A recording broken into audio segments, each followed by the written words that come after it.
The Cocker Spaniel's original popularity stemmed not from imploring eyes and wavy locks, but from its undeniable ability as a bird dog. Though the Cocker's working roots were sorely underemphasized during half a century of breeding for the show bench, retired trainer Ray Cascio maintains that old-fashioned upland aptitude remains the dog's greatest characteristic. My opinion is that any breed that the president gets or wins Westminster Best in Show is a kiss of death. They get real popular, they do a lot of breeding, and they dilute the breed.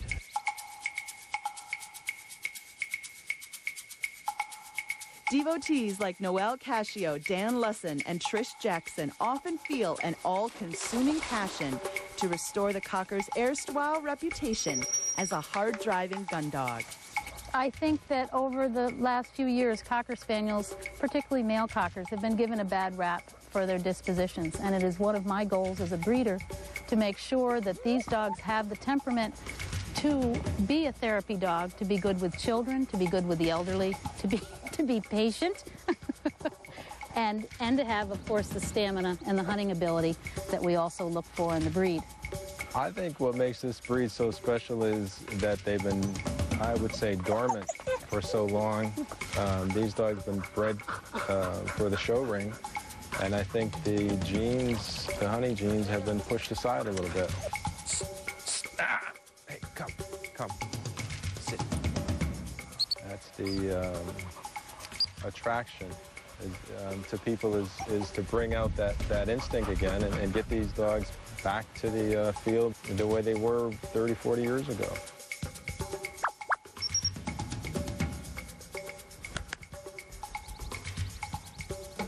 There's a small group, I call it a small group, I think there's about 20 people that are, for whatever reason, are trying to bring these dogs back. And Hunter.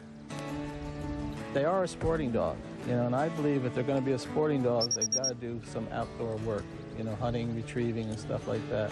They haven't lost their desire to hunt.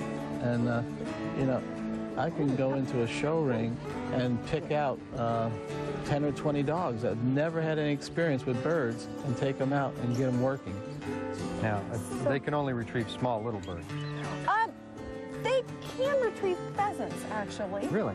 At the working trials with the Cocker Spaniels, that's what they're using. They're using pheasants? Yeah. I don't think there's anything that the Cockers enjoy more than getting out and hunting. And when you see that light go on for the first time, it's very exciting. I guess I got interested in the field work actually from a book I read in childhood, which was called Champion Dog Prince Tom, which is a true story. And this was a little cocker that ended up being able to do everything and became a field trial champion, and made quite an impression on me as a child. Pride. One of my favorite memories was with my dad, just going out and hunting with him. We had a place in upstate New York, and he would go up with his old station wagon full of Cockers, and that's what we would do all day. And there's just something about being outdoors, being in the natural world, and watching a good dog do some good dog work is just a joy to me. And I guess it's as inbred in me as I hope it's as inbred in my dogs to want to do it.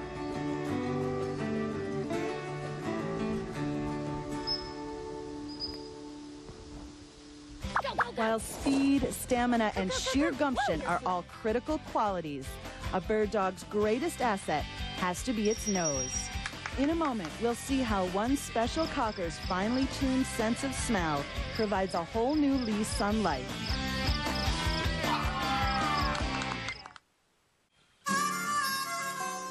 What age do these guys live up to? These guys actually live longer than Goldens, they tend to. So are they less prone to cancers and... They will get cancer sometimes, but they do tend to be much less prone to cancers and that sort of thing, yeah. Yeah, they have their own problems. They've got more eye problems and that sort of thing. So there again, I think anytime you're going to think about getting a dog like this, you need to be real careful about selecting your breeder. You need to find somebody that's screening for all the health problems that we have in that breed. Though Cocker Spaniels are generally blessed with long lives, any dog can face a variety of health problems. Well, Cocker enthusiast Nancy Bean knows full well the sort of tragedy that can beset dog and owner alike. She also learned that life-changing trauma might not be the end of the world. Cockers appear to be a natural at tracking. They like to put their nose down and scent things. If you saw this dog somewhere, you'd think she could see. If I have her out at one of these activities or out in the general public, people would never know she was blind. Lacey's a 10-year-old party color Cocker Spaniel. She has achieved advanced titles in obedience and agility. She had also achieved her TD tracking dog title about at the age of 8. And then this past year, just before she turned 10 years old, she was diagnosed with SARDS, S-A-R-D-S, which stands for Sudden Acquired Retinal Degeneration Syndrome.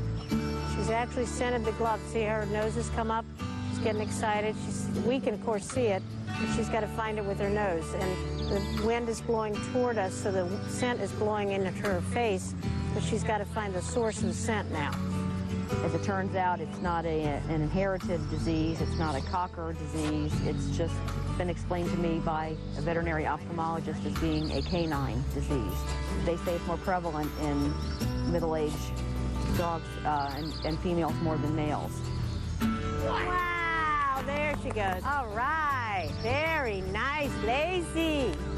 Late last September 2003, when we were in an agility trial that she was bypassing a couple pieces of the equipment.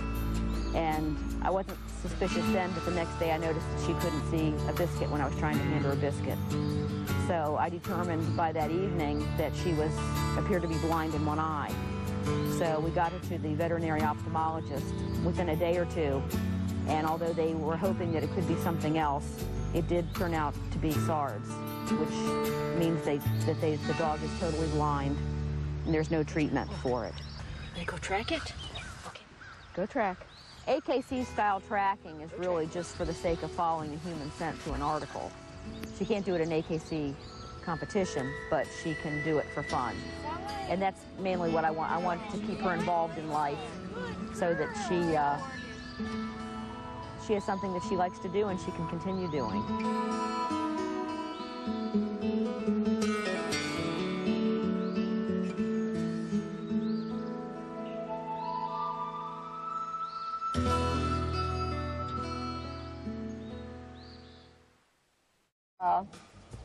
You know, toy thing. They've come a long way back again, and I hope they keep coming. What more could you ask for? And I do it full time. Act like a fool with my dog. It's fun. I love Cocker Spaniels. I love having them around. I think they're really great dogs. We have a couple other breeds, but Cockers, I'll always have one. They want to be a part of your life. The more they're with you, the better they are. If I had a small sporting dog, that'd be fun. But it'd probably be hard to keep track of when in the tall grass, but I'd find it. Enlightened by new knowledge of the Cocker Spaniel's exceptional hunting reputation, the Davis family elects a worthy candidate to its sporting dog checklist. American Cockers are loyal companion dogs whose compact size makes them a solid choice as both a house dog and a bird hunting partner. With an eager-to-please personality and proven intelligence, Cockers can excel at a variety of tasks. Though they learn quickly, Cockers require consistency and plenty of praise for effective training. As with many breeds, the Cocker Spaniel has been bred often for purposes other than hunting, so it's important to choose a dog from established field lines. Will the accomplished American Cocker be the Davis's final choice for the ultimate sporting dog? The hunt continues in the next episode of Dog on It.